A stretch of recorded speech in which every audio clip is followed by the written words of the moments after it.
Ready? 3, 2, 1, start. In the course of the discussion, it has been very ably pointed out by a large number of speakers as to how the rubber industry is in the grip of certain foreign elements and Indian monopolists at the top. We know that there are small planters and producers, but the hold of the Dunlop Company was also mentioned.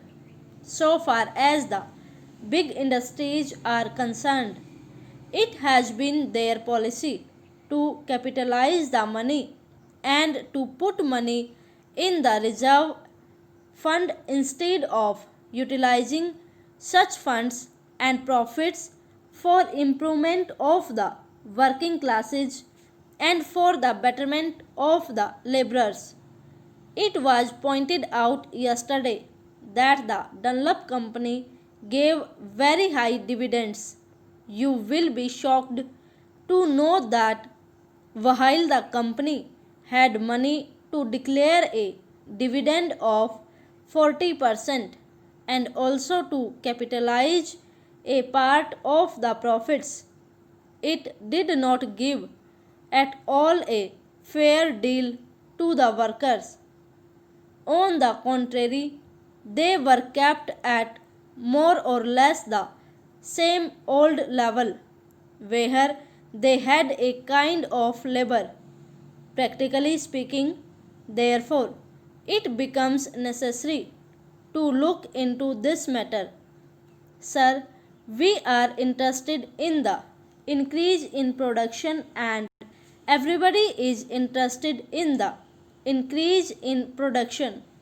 The production of rubber, coffee, or of any other essential commodities or imported commodities must undoubtedly be increased in the country, but merely by appointing a board or by taking certain powers into the government's hands or investing the board with such powers, you cannot ensure increase in production. There may be slight improvement here and there, but materially you cannot alter the situation until and unless you inspire the real producers by making them see through their own lives experience that increase of production means a constant rise in their standard of living, in their material and cultural well being. Now, that is why I say that it is very essential when the board is really being given certain powers for looking after the interests of the working class to make these powers effective, and to make them effective would be to ask the board to work for the increase of the wages of the rubber workers or the laborers who work in that particular industry. Now, that is not there. It is a very unhappy omission and a very sad omission. If the intention of the bill is good, sir, as you know, we had been told in the recent days very much about socialism, and we are not talking about socialism in its big aspects here at all. That is not our concern here. But if you at all really have such feelings, if you think that socialism is something which one has to swear by, even though the ideas of socialism were first propagated 1 century ago, then give some expression to it. But we know that there will not be socialism at all under you. All that we say is, if you swear by socialism talk about socialism.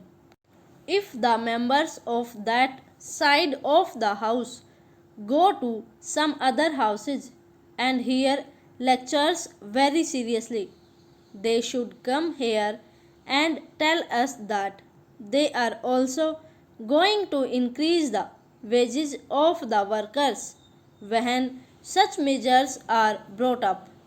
Such occasions are good occasions for them to begin to cultivate this thing because you have yet to learn the ABC of socialism first, and you cannot write a book or a poem or an article straightway, and we do not expect you to do it either.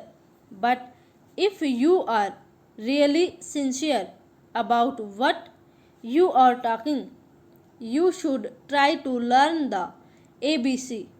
That is to say, begin with giving the workers a fair deal, giving them a living wage, and dealing with the workers here in this bill.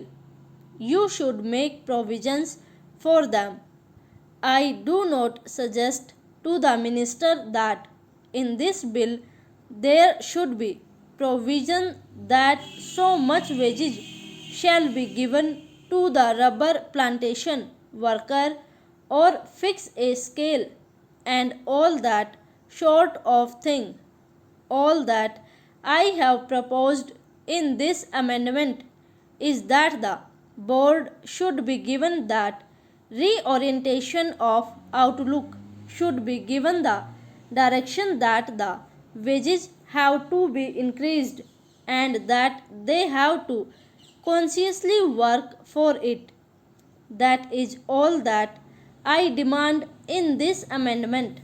Sir, we do not like that our workers should be exploited by the people, and he will not deny because it has been pointed out from that side of the house also that huge profits are being amassed.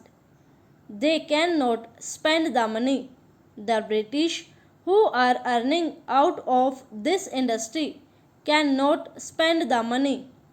With all their luxury and extravagance, they cannot spend that money here in this country.